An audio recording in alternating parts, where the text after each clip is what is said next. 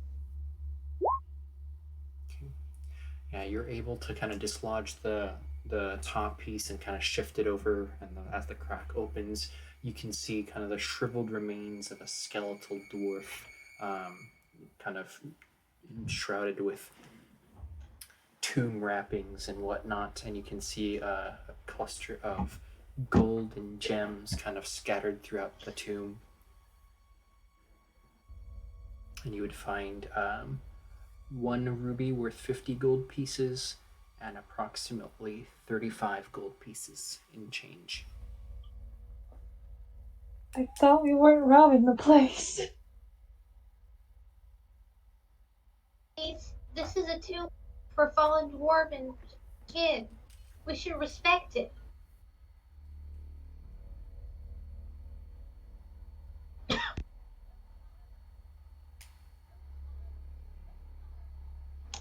I agree. I think we should put the lid back on the false sarcophagus and go get answers before continuing. We can always look back for it, Laryless, but right now I'm leaning on the side of let's not disrespect the dead more than we already have. I suppose we should leave. I owe nothing to the dead. Well, there's nothing here for us, so I think we should leave. Laryless, with all due respect, I'm a friend to everybody I meet. I don't like your attitude.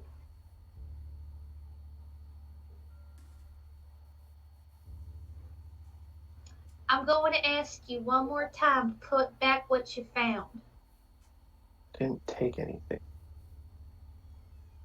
You didn't take it? You just left it there? You didn't put it in your pocket? It's not what we were looking for. But it's not ours. It's a tomb for fallen dwarven kin. In dwarven culture, you're buried with the things you hold dear, and for someone, it was their money and gems. It's not with me. Just making sure. I'd rather get answers before exploring any further. You don't have to owe the dead anything, but it's important to respect others. Keep the light in the world alive.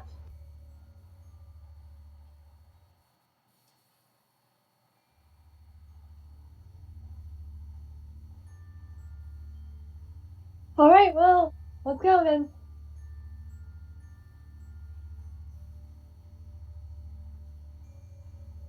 Anyone else coming? Carlotta stands there and starts to kind of do a shooing motion for everyone to go toward the door. I move toward the entrance of the door and look back.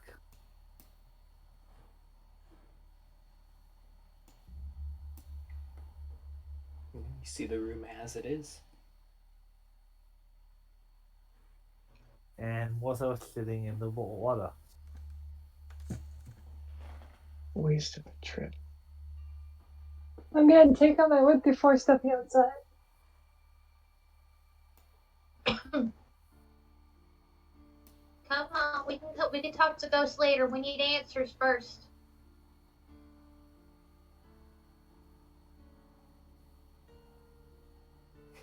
How tall is Morthos?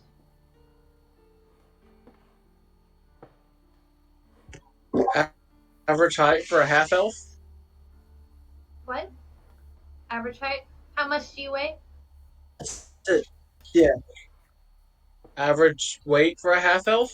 I'm going to pick up Morthos and walk out with him slung over my shoulders if he doesn't move the next 5 seconds.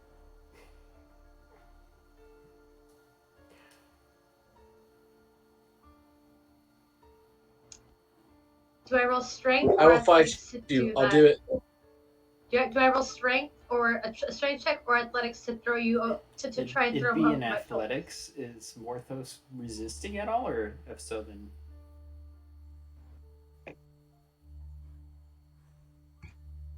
He is indeed resisting. All right, roll me opposed athletics. I'm gonna cast guidance on myself. okay. Not gonna work, but oh no, you're coming with me. Yeah. Oh, I failed. Despite And that kicking and one. screaming, Morthos is flung over Carlotta's shoulder, and a sack of potatoes carried out of the tomb. Come on, Mr. Toppy Toppy. We're getting out of here and getting answers. So, do you wish to return back to the wagon? We're returning back to the wagon to get answers. Come on, Goldilocks, let's go. Okay. The hike back down is a couple hours. The sun is out, so it's not as bad. Before we leave, is the door left open? The door stays open. Do we want to close the door? I think we should. Seems like the right thing to do. Carlotta will, with the elf still strewn over her shoulders, put her hand, assume that she's put her hand on the stone. Yep, it will close. All right, let's go. I wish I had wings like my dad.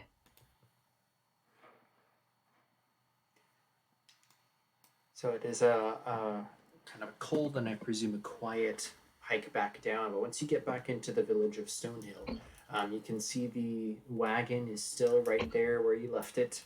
Smoke coming out of the smokestack chimney. You can see the curtains are all drawn inside, but it's still there. Prometheus looks at the Fire Genasi statue and just kind of seems a little bit distant. Carlotta's gonna take one of her bolts and cut her hand, and on the door she is going to put a small S with her blood.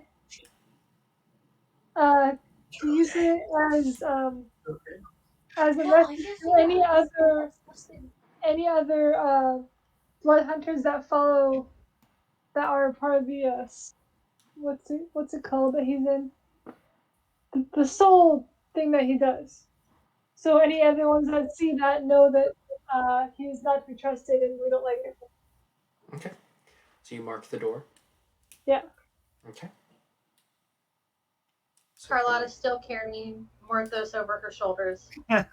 All the way down. Because she does not trust him to just it's not that she doesn't trust him, it's that she doesn't want to have to deal with him going, I'm not going anywhere. It's like, fine, I'm gonna carry you the whole way. Profane soul, that's what I was looking for. Sorry. Okay. So as you get down to the village, Prometheus is a little distracted. Kashmir is marking the door to the wagon. Carlotta and Morthos are kind of hiking in, probably taking up the rear. What is Lyrillus doing?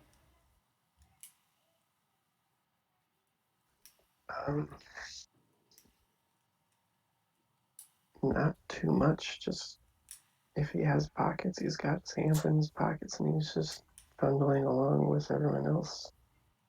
Okay. So as you get to town, nobody has said that they're going into the wagon. Is anybody wanting to do so, or tell me what you would all like to do? Oh well. Would we be able to take the wagon back to town? Can any Hold of us on. drive the wagon? Is there a flea anywhere around here? You could roll a survival check to try to find a critter or a flea. It says I need a flea. I don't know if I need an actual. It said a living flea, so that's what I'm looking for.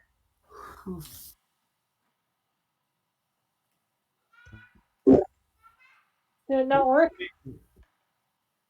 Prometheus is assuming the dwarf is going to do most of the talking with the other dwarf, and he's kind of distracted anyway. Damn it!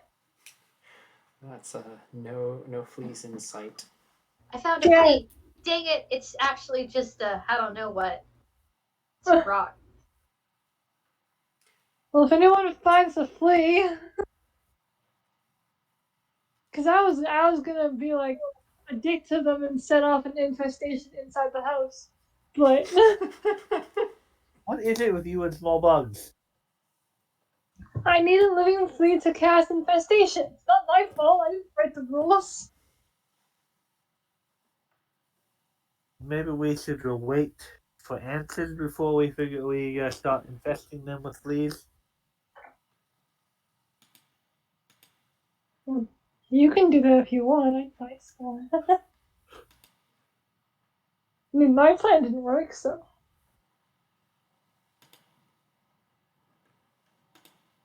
If no one else will, at this point, and he's no longer distracted, he'll go up and knock on the door. Okay. Carlotta There's will a stand beside you, looking menacing with Martha still over her shoulders. Gonna finish up by putting a little X on the desk and follow the guy in. Because I forgot that there's supposed to be an X on it. yeah. There is a moment before the door does open, and you see the orc standing there, and he kind of raises his eyebrows and steps aside and motions for you to enter.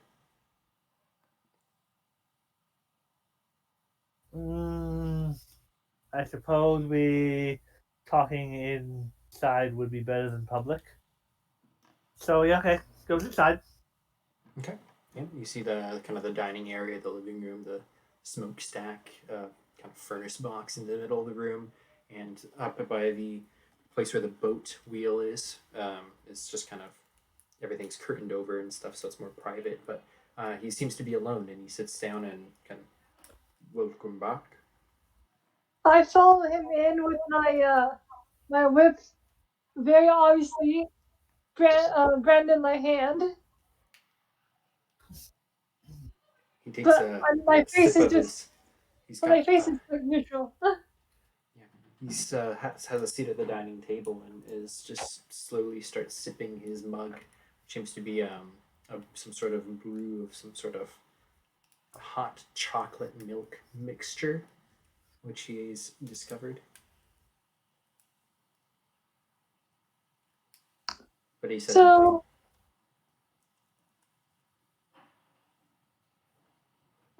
So you have I'm sure you have something you'd like to tell us. Very much so. Seems we weren't given the full story. Or the real story. That too. You're so smart. The orc kind of looks confused for a moment. I'm not sure I know what you mean. He doesn't know what we mean. That's cute. And intimidate I'm Stephanie going to, when he I'm says going there's to, information that you left out. I'm going to unfurl my whip and say, I'm going to ask you again. What Okay. didn't you tell us? So Eric, you can have an advantage as or either way, if you both want to roll with advantage, you're kind of tag teaming it. That's fine. What are we rolling? You can roll intimidate with advantage. Carlotta will stand there looking upset as well, with Mortho surprisingly behaving slung over her shoulders. So the half orc kind of flinches as you unleash your whip and just kind of it cracks in the air, and he says, "What happened up there? What did the dwarf do to you?" To How me, about this? nothing. We answer questions, you answer a question.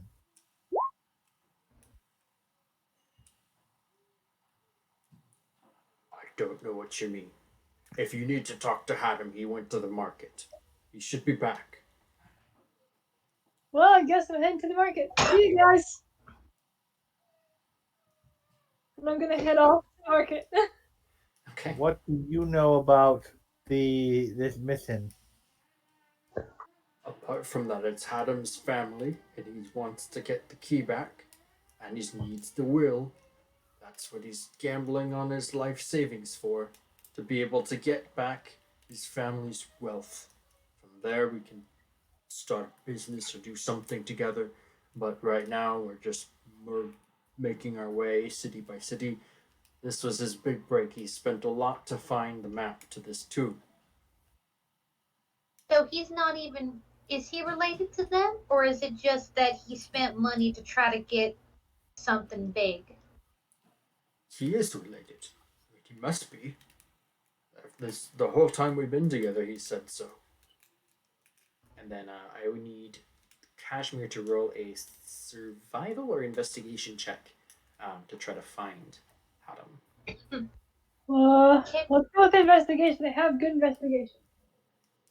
Can we, in the meantime, ask one of our other party members to roll insight? Because mine sucks, I think. I'll try rolling insight to see if he's lying, but I'd rather someone help me out with that. I would, but I'm not there anymore. I will roll Morthos, who are insight. you got? Oh, Inside of 13. Morthos, who did you roll guidance for? I was guidancing Kashmir. Okay. I was casting on Kashmir before she did her. Okay. Are you still on top of Carlotta's shoulder, or are you getting down? I'm still holding you, by She the didn't way. specify that, so I was gonna leave with Kashmir. No. I said this whole time that when I rolled to intimidate, I was still holding you over my shoulders. I have not put you down this entire time because I don't want you to be left alone. I made that a deliberate choice, and you haven't So I shown guess any I need to cast a resistance. spell to make you put me down. So Say again? I need to cast a spell to make you put me down then? I'm sure you could ask. You can, if you could just ask nicely. I just imagine that you've just been pouting as Carlotta's just been carrying you. Gosh knows how far. It's been a couple hours. Yep, it's been a couple hours, probably 4 or 5 miles. You're just giving her the freaking silent treatment, dude. If you want to be put down, you could literally just ask. She is a good person. She just doesn't want you to run off on your own. She's a good person, as she forced someone to go somewhere they didn't want to. Sounds like a good person. But In her mind. In her mind, yes.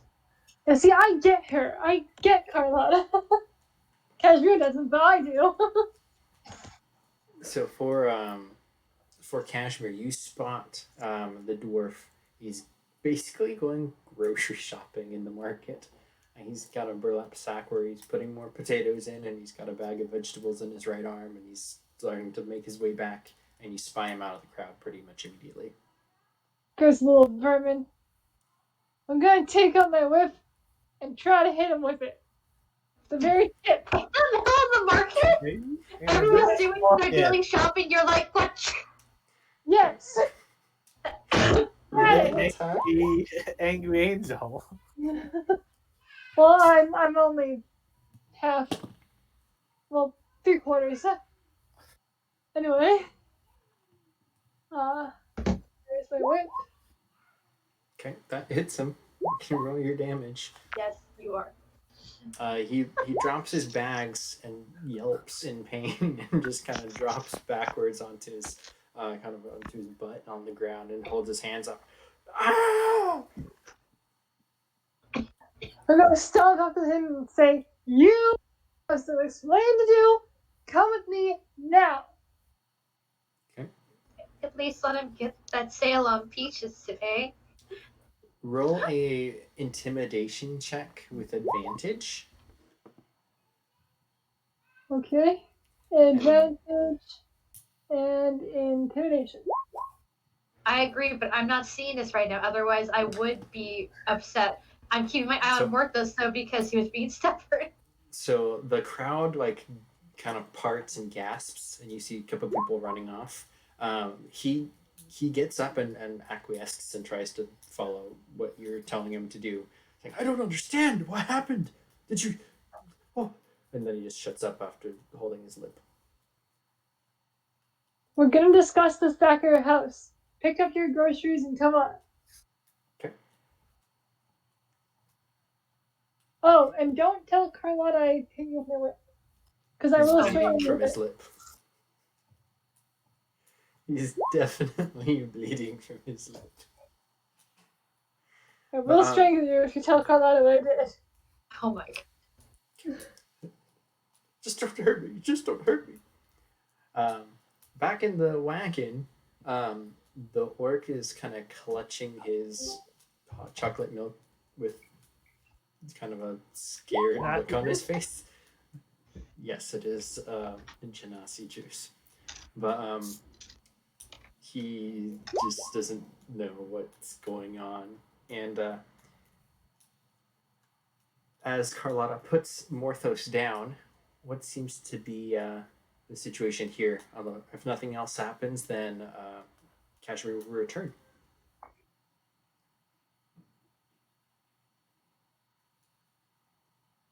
Hey, look who I found in the market. Good. Hello. You've got some explaining to do. That's what I Very said. much so. He is the dwarf is holding his mouth, and he kind of like sits down close next to Macario at the table, and just kind of his eyes wide, and he's looking very scared at Kashmir. He's like, "What happened?" "I was about to ask you," the orc answered. Well, Then he will you guys say have a something very orcish. interesting conversation while I was gone. Macario says something in orcish. Does anybody speak orc? No. You've left out some key. We'll try and intimidate again. You've left out some key information that we want the whole story. Yeah, some key information about the key. Ooh, natural 20. Yeah. The dwarf is absolutely like freaked out at this point. He will unfold the full story, sparing no detail. He is descended from a line of dwarves. I don't have a surname for them, but it's Hurrad's is the cleric who used to be part of the clan, and Hurrad was a servant of Moradin until he learned that Moradin was a false god of some sort, and the true Moradin was preaching other doctrine, and so he took a kind of a cult and left the village, went up into the mountains, and kind of had their own like church cult type stuff, and was basically shunned and never really heard from again. In the time period, there was legends that Hurrad had amassed various treasures and stuff, but eventually sealed off himself and the cult into a tomb, which would be long lost and guarded away from any other dwarves. Over the generations, Hadam's tribe would tell the stories of them. Hadam would eventually be born and be told of these stories, and because he wound up going to partner with Macario, and that was not seen well by the clan, they were essentially kicked out and became roving not marauding, but like gypsies almost, because Macario was an inventor and made this wagon. They just made it big enough to live in and went city to city with the goal of eventually finding the treasures of Hurrad. They saved up enough, found an adventurer who could go get a treasure map, hired them, got the treasure map, and then saved up again to hire adventurers to go get the treasure from Hurrad's crypt. And so we are in present day. And So you don't know what the key does. the key goes to the family treasure box, which is that's another story, but it's basically rumored to have the map to the treasure of Dern, which is another dwarven treasure, not in my family, but something that would be a kingly ransom if could be found. Why doesn't he want you to have the key then? I don't know. Isn't he dead? He's a it's- little less dead than you would think. It's funny. You would- You go inside of a crypt of dwarves and you encounter a bunch of spirits that are angry with you for invading their space. Tends to wake up a person, you know? I mean, you and I both know how prideful dwarves are about their territories, and I guess it even passes on after you die. He was quite dead, but that doesn't mean he can't. There are ways of talking to those who have passed. Oh yeah, he talked, yeah. He also hit Carlotta about 5 times. Well, I don't know if it was 5, but I definitely hit him hardest.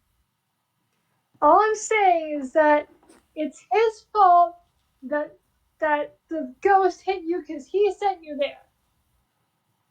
I'm sorry, I'm a little protective. I think our business might be done here. I'm gonna have to ask you to leave. Without answering for your crimes? He didn't actually commit any crimes. Shut up. Maybe No. we should just drop it because he doesn't seem to have been aware that we were going to get bombarded by spirits. Fair enough.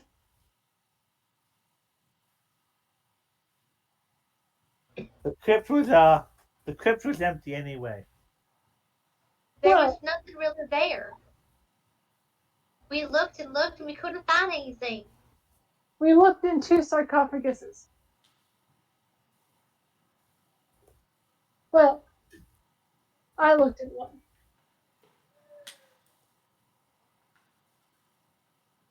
Well, I'd be happy to pay you for your attempts. At least I know you didn't produce anything. I'll give you half the payment. But I really must say that our business is done. That seems Here. fair. Get them some gold. Let's just call this this whole thing off. And Macario is gonna stand up and kind of, unless anybody stops him, he's gonna slide his way in between everybody over to the back room. So, what are you gonna do exactly? Are you gonna look for more adventures or just give up your life's work? I don't think I need to answer that question. And then Well, he's sorry, looking- I'm trying to be friendly. Jeez, he hit a guy with a whip once and just hates you for the rest of his life. You hit him? I, Talk about hitting him? Come here, Hadal. I'm so sorry. I didn't know she was going to hit you. Carlotta will use her lay on hands to cure the injury. So I think he would bat away your hand, not wanting to be touched, I'm afraid. Carlotta will keep trying because she feels bad. He would eventually give it and you'd be able to heal him then. Macario will come back out. Sorry, go ahead. I wish you well on whatever your endeavors you can go in the future, but I think you should give up on this key. There's reasons why it should remain hidden, even if I do not know what those are yet. Best leave the dead to rest. We didn't mean to upset you, but you shouldn't go pursuing things like this without knowing the consequences. People could get hurt, like some of us did. You can keep your money. I'll just see myself out. Macario comes out at that point and he has kind of a pouch of gold and he kind of like looks to survey the scene. What is everybody doing? I'm gonna see him with the gold. I'm gonna hold it in my hand and follow Carlotta out. Okay, so are you wanting to take some of the gold? Or No, I never really cared about the gold in the first place, so I'm just gonna follow Carlotta out without taking any. okay, so Carlotta and Kashmir, it looks like, are leaving. It We looks left- like Morthos is leaving. We left after Morthos. Morthos left out. I left when he went to get the gold. Okay, so Yeah. you left first. That leaves Prometheus and Lairlist.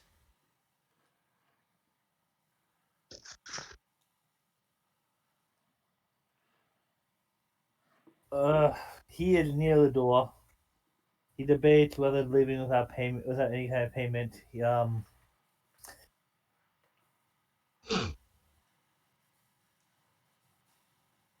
Because they did put the effort in him going to look at least, but he doesn't want to take the full payment. Yep. If you're waiting, I'll wait to see what Lairlist is saying.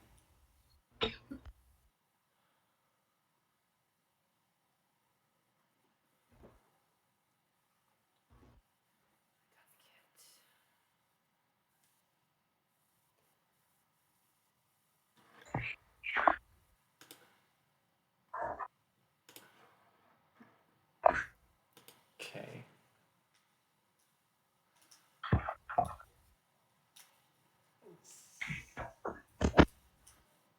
It says Lyrillist is typing.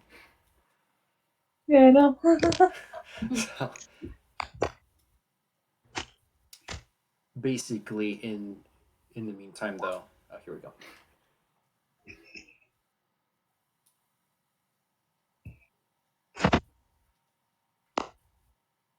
Okay, so he's saying, Lyrillist says, "Listen, I want the payoff. You did hire us, but I would be willing to pull through with the request so long as it's with new folk, potentially with Prometheus here."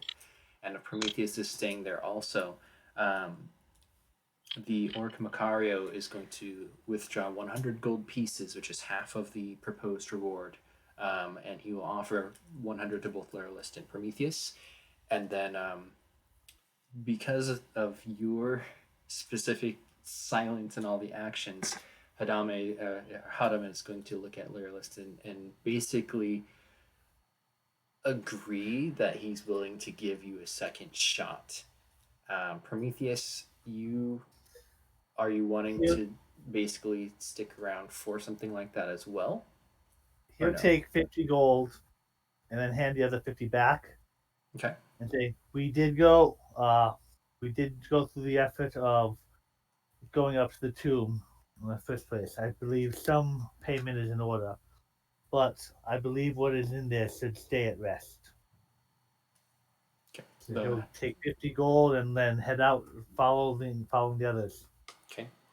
So the camera kind of pans out of the carriage as you see the Orc Macario kind of close the shades behind with Lyrillist still within the cabin. And it will continue to zoom out, and you see the wagon just kind of sitting there in the plaza of Stonehill, and the adventurers kind of splitting ways. You see Marthos beginning to hike back up the trail towards the crypt, and you see Kashmir, Carlotta, and Prometheus kind of separating and making their own individual ways. And that concludes the session, which went very different than what I was expecting, but it's all good. And I would like to thank you all for playing, and there may or may not be a sequel to this game. I'm not sure. I might just wrap it up off screen, especially since I already published the prep work for this dungeon, so I might just skip I it. don't know. I think it'd be cool to have a sequel to this. Yeah. Well, I very much enjoyed Carlotta. Definitely a very interesting cast of characters. But that is where this session is going to end. So thank you all for playing. This does count as its own game, so everybody will get a level up or a half level, depending on what level your characters are at. And whatever loot you found or took, which I don't think was anything really, so I apologize for that. But yeah, thank you all for playing. I know it went kind of interesting there at the end, but I had fun. I hope you all did too. I was surprised that we decided to not actually have an adventure. Well, you made it about through 65% of the dungeon, so good job. He doesn't tell anyone that he saw the switch of how to open the. Yeah, open at this it up. point, that is just your knowledge. So, I will end the recording and I will publish this, and so it will be viewable on YouTube. But thank you all so much for playing, and I will hang out to chat with anyone who wants to stick around. Thank you. Okay.